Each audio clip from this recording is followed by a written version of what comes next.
Hola, gusto en saludarles.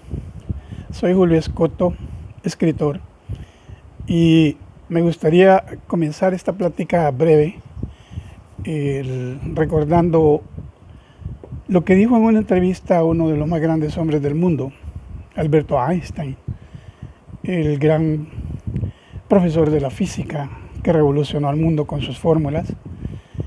Y cuando le preguntaron, ¿qué opina usted de la educación? ¿Cómo debe ser formado un joven particularmente en nuestras universidades? Y Einstein contestó lo siguiente: no basta enseñar a un hombre una especialidad. Aunque eso pueda convertirlo en una especie de máquina útil, no tendrá una personalidad armoniosamente desarrollada.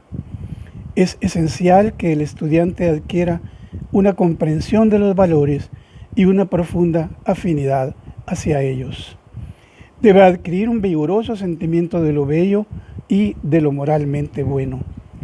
De otro modo, con la especialización de sus conocimientos, más parecerá un perro bien adiestrado que una persona armoniosamente desarrollada. Lo que Einstein quería decir es que a nosotros no nos sirve solo tener una especialidad, sino comprendemos además el resto del mundo, el contexto de nuestra especialidad. Un neurocirujano podrá, por ejemplo, conocer a la perfección, mejor que la misma naturaleza, cómo está constituido ese órgano principal cardíaco, pero si no entiende, no comprende o no busca el conocimiento de los elementos que se relacionan, aunque sea solo culturalmente, con el corazón, pues entonces no está entendiendo lo que es, en síntesis, el saber humano. Porque en las culturas generales, en todo el mundo, todas las culturas del universo, el corazón siempre se relaciona con los sentimientos, aunque no tenga una relación directa con ellos. La relación que tiene es que cuando tenemos una emoción, se nos acelera el corazón. No es porque el corazón llegue exactamente los sentimientos. Pero bueno, eso no importa. El asunto es que si un médico, un neurocirujano solamente sabe cómo operar del corazón y no comprende esos otros aspectos fundamentales de la vida humana, particularmente de la naturaleza humana, pues entonces, con perdón, lo que dice Einstein, podrá parecer más bien alguien perfectamente adiestrado que alguien perfectamente formado como un ser humano, y ser humano quiere decir en el campo de las humanidades. Por cierto que me gustaría así, entre paréntesis, hacer una distinción que es muy frecuentemente incorrecta en el medio nuestro. Nosotros decimos, por ejemplo, que alguien está siendo entrenado en matemáticas o en ciencias económicas, cuando en realidad la Real Academia indica que sí se puede usar entrenados para seres humanos, pero que debemos comprender que hay una diferencia bien sutil del buen lenguaje. Y es que se entrena usualmente a los animales o a las máquinas que no tienen capacidad de análisis y de reflexión, mientras que se educa, se forma, se adiestra a los seres humanos, cuando hay necesidad de que piensen. Cuando es, por ejemplo, un jugador de fútbol, se puede decir que sí, ha sido entrenado porque él no tiene que tomar decisiones cerebrales muy profundas, pero sin ofender a ningún jugador de fútbol, desde luego. Pero cuando queremos decir de alguien que está siendo educado hasta su profundidad, pues mejor utilizamos ese término, o bien adiestrado o bien formado. Pero lo importante es que de esta frase, de este pensamiento de Albert Einstein, nosotros podemos sacar una conclusión bien interesante, y es reconocer que durante todas las épocas de la humanidad ha habido una oscilación en los procesos educativos entre efectivamente la especialización y la generalización. Y todavía se discute mucho en los medios magisteriales cuál de los dos es preferible.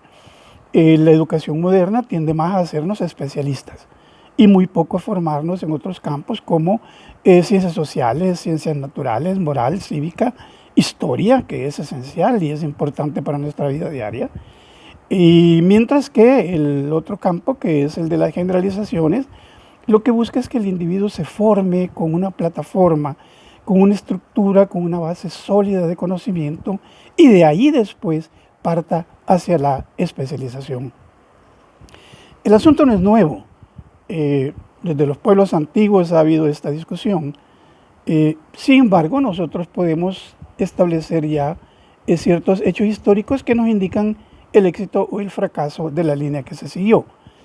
Por ejemplo, los constructores de pirámides en Egipto eran altamente especialistas en su campo y crearon obras maravillosas como son las mastabas y como son las pirámides en ese país, en esa región más bien, porque no solamente hay pirámides en Egipto, sino también en Sudán y en otras áreas. Eran especialistas de alta categoría.